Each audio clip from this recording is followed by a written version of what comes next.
Izstāstīšu, kā izvēlēties pareizā izmēra stūres savilcē. Vispirms jānoskaidro, kāda izmēra stūres savilcējs tev ir nepieciešams, izmēra stūres ārējo diametru. Taktika LV filtrā atzīmē savas stūres diametru. Izvēlies, kāda veida stūres savilcēju tu gribi.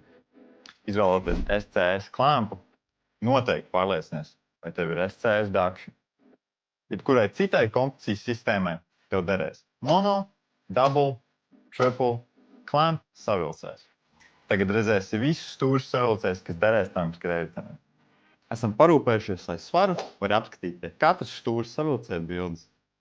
Protams, stūres savilcējiem ir vēl daudz nianses. Tā garums, šimi un vēl daudz kas cits. Pilnu informāciju redzēs preces aprakstā. Tagad tu zini svarīgāko un droši var izvēlēties savu jauno stūres savilcēju. Ja rodas papildus jautājumi, droši zvani, raksti, mēs esam šeit, lai palīdzētu tev veikt pareizo izvēli.